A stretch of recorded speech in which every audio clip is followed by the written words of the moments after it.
Nah,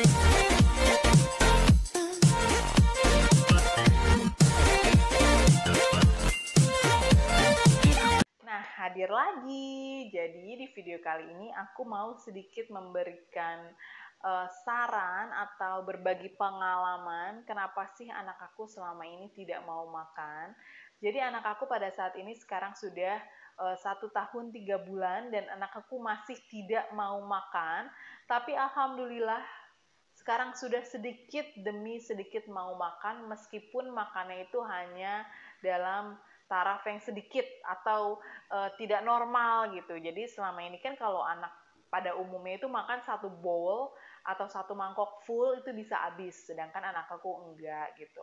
Bukan berarti anak aku itu aneh gitu, enggak. Jadi jangan berpikiran anak aku tidak sehat atau sakit, tidak gitu. Karena setiap anak itu berbeda-beda gitu. Anak aku beda karena anak aku punya masalah sendiri gitu. Mungkin tidak ada masalah dalam dirinya dia, tapi ya namanya mungkin genetik gitu. Karena even aku tanya ke orang tuaku pada saat aku kecil, aku makan pada usia 5 tahun, aku start makan, sedangkan suamiku pada usia 3 tahun start makan gitu. Jadi kita tidak bisa underestimate atau menyamaratakan setiap anak. Jangan mentang-mentang anaknya teman kita itu gendut atau doyan makan, terus anak kita nggak mau makan, terus anak kita something happen with anak kita gitu. Enggak gitu ya. Jadi jadilah ibu yang pintar kalau menurut aku. Jangan membandingkan anak kita dengan anak yang lain, karena anak kita itu cuman kita yang tahu dan dokter kita yang tahu gitu. Anak kita nggak mau makan atau anak kita lebih kecil atau lebih kurus atau lebih small atau gimana, itu bukan karena anak kita nggak berkembang, enggak gitu. Siapa tahu anak kita bisa lebih pintar dari anak yang gendut itu, dari anak yang tembem itu gitu. Cuman kita tidak boleh membeda-bedakan atau membandingkan. Kalau menurut aku ya, setiap anak itu berbeda-beda dan setiap anak itu aku percaya memiliki kepintaran sendiri-sendiri. Jadi tidak bisa disamaratakan dan tidak bisa dibanding-bandingkan gitu. Oke, aku jadi mau mulai cerita dari Indonesia ya. Jadi kita itu punya dokter langganan atau dokter anak yang biasa menangani anak aku dari anak aku lahir sampai anak aku usia 1 tahun 3 bulan. Jadi dokter aku ini menyarankan pada saat itu susu Infatrini itu untuk menaikkan berat badan dikarenakan pada saat usia 6 bulan sampai 1 tahun anakku benar-benar tidak mau makan gitu ya.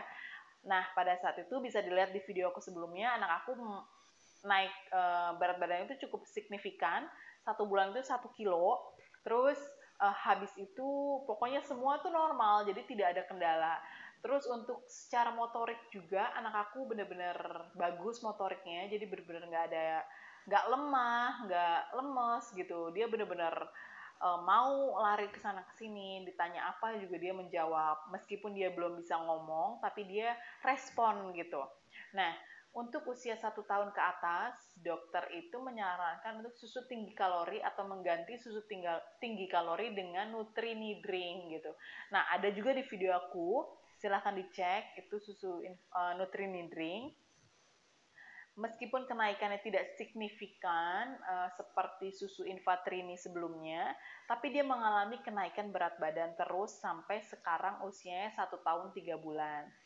Nah, sampailah aku pulang kampung ke kampungnya suami aku, yaitu di Portugal. Jadi dia itu punya dokter langganan atau dokter family dokter gitu. Jadi ini dokter itu sudah dipercaya dari suami aku kecil sampai adik-adiknya, sampai keponakan-keponakannya, sampai sekarang anak aku itu tetap mempercayakan ke dokter ini. Jadi usia dokternya itu sekitar sudah 78 tahun, jadi sudah sangat senior. Dan kita sudah cek darah juga di Portugal, kita sudah cek urine juga di sana, sama apa yang sudah kita lakukan di Indonesia, dan hasilnya itu semua negatif dan alhamdulillah semua normal. Jadi sebenarnya di anak aku itu tidak ada masalah apapun gitu.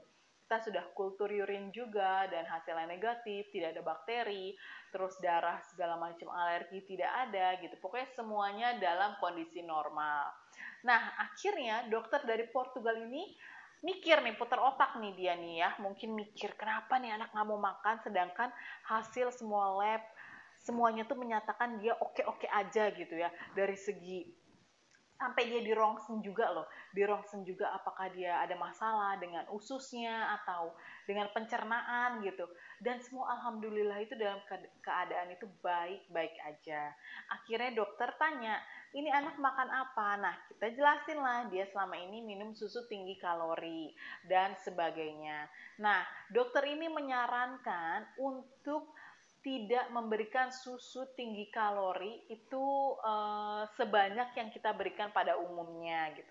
Jadi pada saat Infatrini before kita itu memberikan 700 sampai 900 mili per harinya.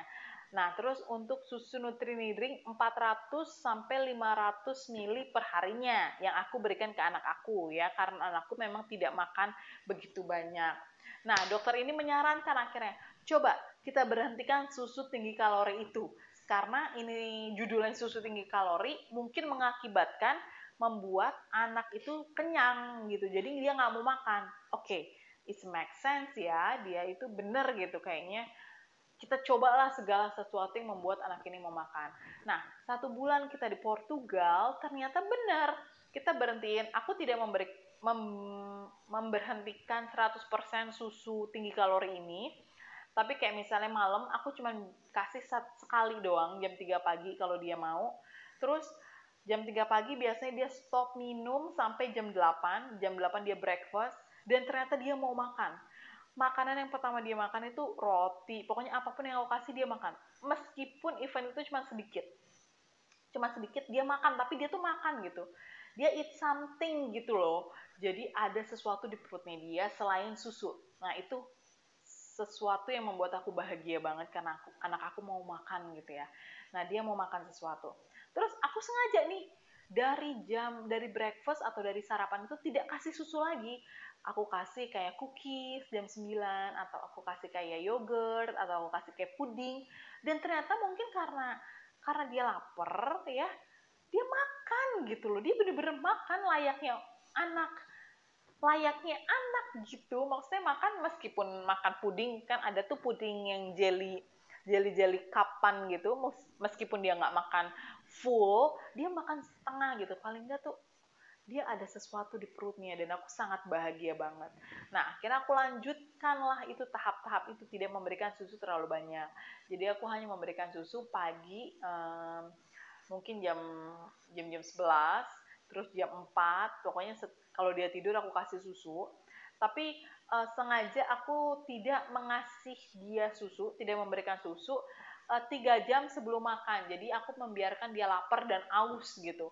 Nah, itu benar-benar berhasil. Jadi saran dari aku, ini pengalaman aku, semoga pengalaman aku ini membantu buat moms di rumah yang benar-benar anaknya tidak mau makan seperti aku. Sebenarnya tega nggak tega membiarkan anak kita lapar, tapi mau nggak mau gitu, kita harus mengajarkan anak kita makan. Karena apa? Jujur aja, susu tinggi kalori ini sangat mahal, bisa 200.000, 160.000 sampai 200.000 per kaleng ya, dan itu hanya habis 4 hari kalau anak aku, dari pengalaman aku. Dan nggak mungkin lah aku memberikan itu terus gitu. Kapan sih dia belajar makannya? Jadi mau nggak mau aku harus membiasakan atau mengajarkan anak aku itu makan gitu. Nah, jadi aku memberikan sedikit rasa lapar untuk anak aku biar dia mau makan, dan itu berhasil banget. Dan alhamdulillah sekarang anak aku mau makan meskipun sedikit demi sedikit. Dan itu tadi, jadi silakan buat moms di rumah yang sedang punya masalah seperti aku, coba kasih waktu anaknya untuk merasakan rasa lapar. Jadi di saat kita kasih makanan apa aja, mau buah, mau roti, mau keju, mau yogurt, makanan apa aja, dia tuh makan gitu. Mau nggak mau dia makan gitu, karena dia lapar gitu. Nah, aku udah coba ini selama 1 bulan ya, 1 bulan, dan anak aku sekarang pelan-pelan sudah makan. Kayak pagi dia juga udah aku jadwalin kayak waktunya breakfast atau sarapan dia harus makan, dia makan. Terus siang waktunya lunch dia makan, waktunya dia dinner dia makan. Meskipun itu cuma sedikit sedikit sedikit, awalnya itu cuma sedikit, cuma segini segini segini, dan akhirnya sekarang dia itu bisa makan pasta itu bener-bener satu bowl bayi ya, bukan bowl aku, bowl bayi yang bener-bener makan satu bowl, yang bener-bener makan kayak anak bayi pada umumnya, dan itu bikin aku dan suami aku tuh sangat bahagia sekali. Nah, itu aja saran dari aku sih sebenarnya, dan alasan kenapa anak aku mau makan. Jadi aku mereduce atau memberikan sedikit susu tinggi kalori itu ke anak aku, dan aku membiarkan atau melatih anak aku untuk merasakan rasa lapar gitu. Ya sebenarnya gimana ya, tega nggak tega tapi harus. Jadi buat moms di rumah silakan dicoba, semoga bermanfaat.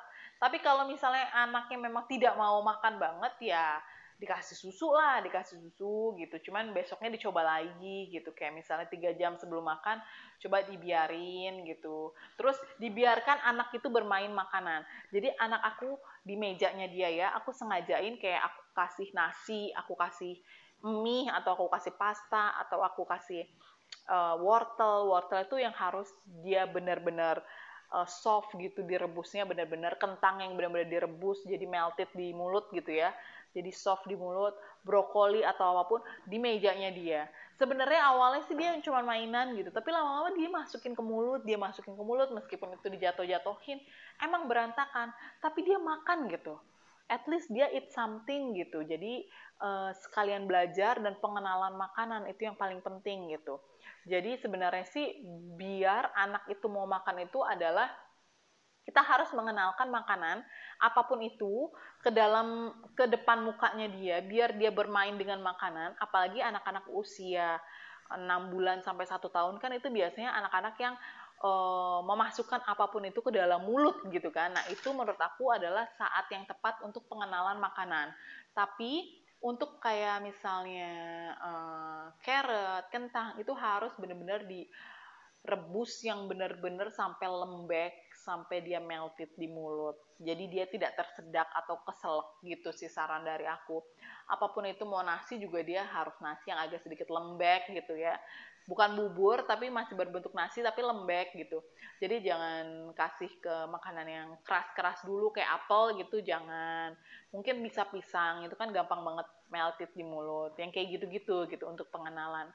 Jadi jangan emosi kalau anaknya itu memberantaki rumah di saat makan, jangan pernah emosi karena itu adalah salah satu cara mereka belajar dan mengenal makanan yang nantinya jujur bikin kita nggak susah gitu. Karena aku sudah merasakan sendiri, sekarang anak aku udah tahu makan ya, anak aku 1 tahun 3 bulan udah tahu makan meskipun sedikit demi sedikit.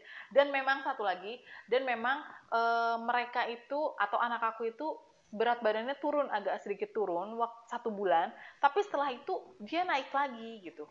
Jadi waktu 1 tahun 2 bulan dia memang agak sedikit turun karena aku coba memberikan les susu atau sedikit susu, tapi kita ganti dengan makanan. Nah sekarang sudah 1 tahun 3 bulan, karena dia udah mengenal makanan, dia tuh makan gitu. Jadi dia lebih beratnya lebih naik karena makanan, bukan karena susu gitu. Jadi saran dari aku itu.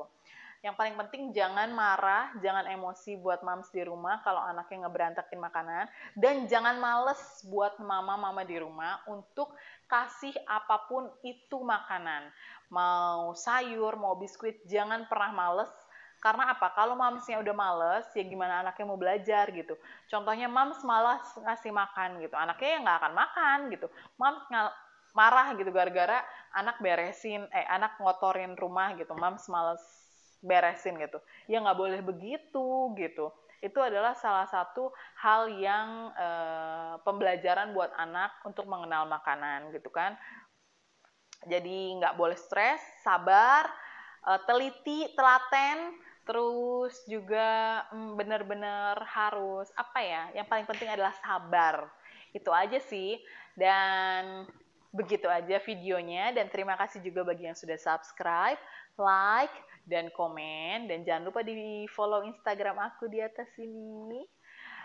Dan sampai jumpa di video aku selanjutnya. Semoga video ini membantu. Terima kasih. Dadah.